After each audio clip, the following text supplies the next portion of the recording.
पाकिस्तानियों, पाकिस्तान जब से बना है तब से अब तक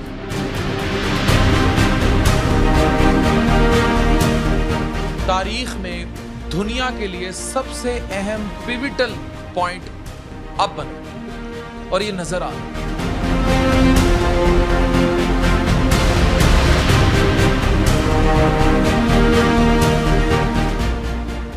ये सफारती पोजीशन के बड़े बड़े बादशाह जो हैं वो आकर आपको इस कदर एक्नॉलेज करें और सऊदी वली अहद शहजादे बादशाह आप लोगों को ये ऑनर दें, वाइस प्रेसिडेंट ऑफ अमेरिका यहाँ आए और ट्रंप आपकी बारहा तारीफ करता जाए, इसका मतलब है पाकिस्तान कुछ बहुत ही बड़ा कर रहा है।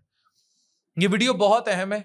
ये आपको बताएगी कि इस्लामाबाद में होने क्या जा रहा है और अगला दौर क्या करेगा और उसका रिजल्ट क्या होगा। और ये हो जाने से पाकिस्तान के अंदर बहुत पॉजिटिव चेंजेस आएंगी, लेकिन इसमें फिर म्यूचुअल है, अवाम को भी बदलना पड़ेगा और हुकाम बाला को भी अवाम की तरफ रवैये थोड़े से चेंज करने पड़ेंगे, तो म्यूचुअली फायदा जरूर होगा। अभी हम बात करते हैं इस्लामाबाद अकॉर्ड पे। ये तासुर देना कि पाकिस्तान किसी एक फरीक के साथ खड़ा है हकीकत को कमजोर कर देता है। ज्यादा दुरुस्त बात यह है कि पाकिस्तान बहुत मोहतात चल रहा है और इतनी जबरदस्त डिप्लोमेसी कर रहा है कि आप तसव्वुर भी नहीं कर सकते। तवाजुन, बैलेंस सबसे बड़ी ताकत है और ये तवाजुन इस्लामाबाद अकॉर्ड की बुनियाद बन रहा है। ये एक मुआहिदा होगा अमेरिका और ईरान के दरमियान। इसराइल और इंडिया ये मुआहिदा नहीं चाहता, सऊदी अरब अपनी अना रखना चाहता है और मिडल ईस्ट जिसमें अमारात पीक पर शामिल है, अभी शहबाज शरीफ साहब का भी दौरा है, उसमें यूएई शामिल नहीं है। तो यूएई को अगर आप बराह रास्त एक कॉलोनी ऑफ इंडिया और इसराइल समझ लें तो आप इसमें गलत नहीं होंगे। तो फिर जो तमीज से चल रहे हैं उनकी बात कर लेते हैं। ये बहुत अहम तज्जिया है, रिसर्च्ड है और इसमें मैं अपने दोस्त आरिफ अनीस साहब का शुक्रिया अदा करूंगा। उनका ताल्लुक भी मुल्तान से है कि वो बड़ी हेल्प करते हैं इस तरह का सारा डाटा हम तक पहुंचाने में। शहबाज शरीफ साहब इस्लामाबाद से रवाना हो गए, हमारे prime minister. Field marshal Asim Munir साहब ईरान पहुंच चुके हैं। वजीर आजम 4 दिन में 3 मुल्क फिरेंगे, दौरे करेंगे और रिजल्ट निकालेंगे। Kingdom of Saudi Arabia, Qatar, तुर्की और 7 अंतालिया डिप्लोमेसी फोरम पे भी जा रहे हैं, जबकि फील्ड मार्शल उन्हें मिलते रहेंगे और सारी डिप्लोमेसी में एक न्यूक्लियस का किरदार अदा करेंगे। ये शुगल मेला नहीं है, ये इस्लामाबाद अकॉर्ड के ड्राफ्ट की तैयारी है। अब जब अगली मीटिंग होगी तो जेडी वैंस पहले शायद उनकी बॉडी लैंग्वेज स्मेल कर गया, उसने अमेरिका कन्वे किया। अमेरिका 40 दिन की जंग से थक गया, ईरानी लड़ लड़ के नहीं थके। उनकी मज़ाहमत बड़ी तबाही की तरफ जा रही थी ईरान के लिए और दुनिया के लिए, जिसमें न्यूक्लियर बॉम्ब भी शामिल था। पाकिस्तान तीसरी आलमी जंग भी रुकवाएगा और न्यूक्लियर अटायर भी रुकवाएगा। बहुत अहम वीडियो है, इसको शेयर कीजिए और समझिए। असल जो अब मुआहिदा हो रहा है इस्लामाबाद में, जो अब दोबारा मीटअप है, वो बैकग्राउंड में तैयार होगा।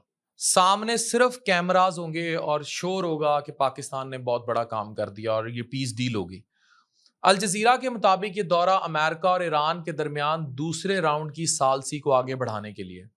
रॉयटर्स के मुताबिक अमेरिकन और ईरानी टीम्स दोबारा इस्लामाबाद आ सकती हैं और किसी भी विंडो पीरियड में मुआहिदा हो सकता है फ्यूचर अनकरीब में। यानी दूसरा फेज तैयार हो रहा है। पहले फेज में एक कभी भी ये मुआहिदा नहीं होना था और ये जो डिप्लोमेसी होती है या पीस टॉक्स होती हैं, इस्लामाबाद टॉक्स थी, ये बर्फ का टूट जाना, आपको पता है कि 40-50 साल से तो लड़ रहे हैं। बर्फ का टूट जाना बड़ी बात है, तो उसके बाद कोई नतीजा एक रात में तो नहीं आ सकता। इसलिए ये डील नहीं हुई थी जो जेडी वैंस ने कहा था, लेकिन मुज़ाकरात नाकाम नहीं हुए, वो चल रहे हैं और अब पाकिस्तान ज्यादा मुतहरिक हो गया। सऊदी अरब सबसे हसास कड़ी है। एक तरफ पाकिस्तान ईरान का सालिस है, दूसरी तरफ इस वक्त सऊदी अरब में स्ट्रेटेजिक दिफाई मुआहदे के तहत पाकिस्तानी फिजाइया के त्यारे तयन किए जा रहे हैं। यानी ये नाजुक बैलेंस है कि अगर ईरान आगे बढ़ता है और सऊदीया तक बढ़ता है तो दोस्त को रिटेलिएट करना पड़ेगा दूसरे दोस्त के साथ देने के लिए, जो कि एक मुआहदा हुआ है। आप न्यूक्लियर शील्ड हैं सऊदी अरब की। एक साबिक सीनियर जनरल के मुताबिक ये दोहरा किरदार सिर्फ उस वक्त मुमकिन है जब तयन मुकम्मल तौर पर दिफाई, महदूद और शफाफ हो, क्योंकि असल फैसला ईरान का तासुर करेगा। पाकिस्तान पहले ही ये पोजीशन ईरान को बता चुका है, इसलिए सऊदी दौरे के मकसद वाज़ेह है। क्या होगा? ब्रीफिंग, शफाफियत और सऊदी ईरान चैनल को फाल रखना। कतर एक स्मार्ट मूव है। ये वही मुल्क है जो बैक वक्त अमेरिकन फौजी अड्डे भी रखता है और ईरान से भी बात करता है। गाजा सालसी का तजर्बा रखता है, तालिबान ऑफिस को डील करता रहता है और इस्लामाबाद मुज़ाकरात में बिला वास्ता शमूलियत। ये सब इसे अहम बनाते हैं। सबसे बड़ा पॉइंट, कतर बैंक्स में ईरानी मुंजमद असासे मौजूद हैं जो किसी भी मुमकिन मुआहदे का हिस्सा हैं। अच्छा, अब तुर्की की पोजीशन देखें जिसको पाकिस्तान ने टेक ओवर कर लिया, वरना तुर्की बहुत बड़ा स्ट्रेटेजिक एंकर था मिडल ईस्ट के लिए भी, अमेरिका के लिए भी ओवरऑल। लेकिन तुर्की की जो एंटी इसराइल पॉलिसी है वो इतनी सख्त है कि किसी सूरत भी वो नहीं चाहते इसराइल वाले कि तुर्की बीच में कोई स्ट्रेटेजिक रोल प्ले करे। पाकिस्तान की भी डेफिनेटली सख्त है, लेकिन पाकिस्तान चाह रहा है कि सोल्यूशन निकले।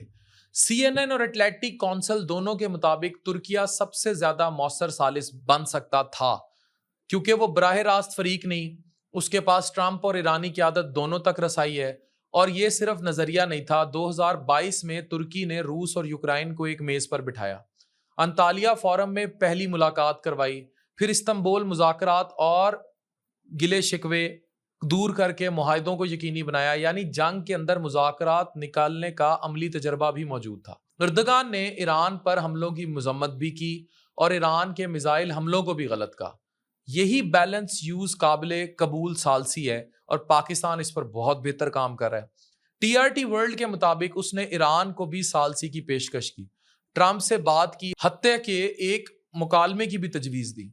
अब देखें, अंतालिया डिप्लोमेसी फोरम 17 से 19 अप्रैल, सीज फायर 21 अप्रैल को खत्म। ये पोजीशनिंग देखें, 21 अप्रैल की डेट बहुत अहम है क्योंकि सीज फायर जो वजीर आजम साहब ने करवाया है, प्राइम मिनिस्टर ने, वो खत्म हो सकता है।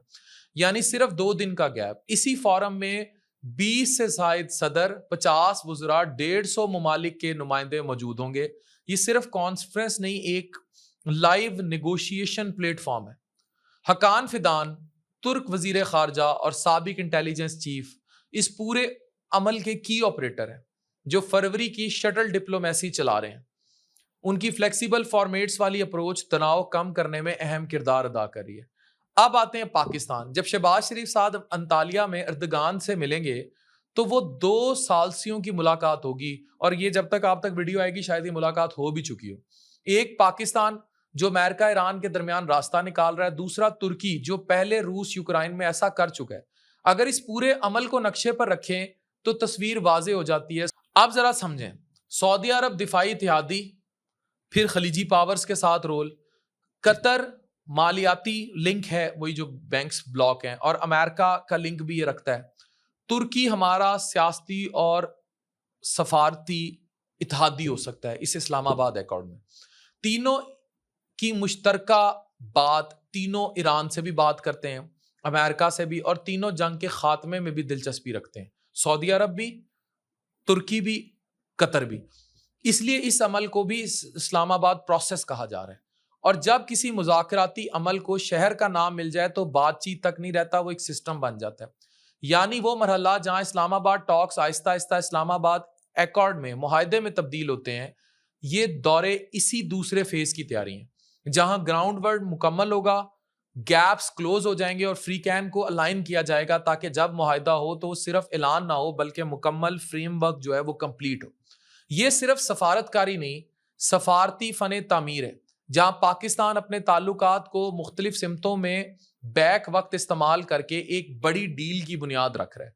ये वो मरहला है जहां खामोशी से मुसव्विदे बनते हैं, एतमाद के पुल खड़े होते हैं, और दुनिया को पता भी नहीं चलता कि असल फैसला कहाँ लिखा जा रहा है।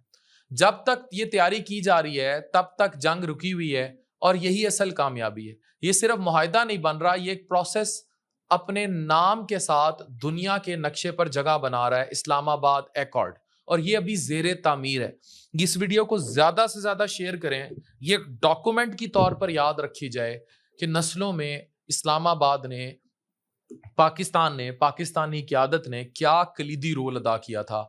This is very important for Pakistan. Pakistan forces जिंदाबाद, पाकिस्तानी कौम जिंदाबाद, पाकिस्तान की इंटेलिजेंस एजेंसी और इदारे कीप अप ग्रेट वर्क जिंदाबाद। पाकिस्तान हमेशा जिंदाबाद।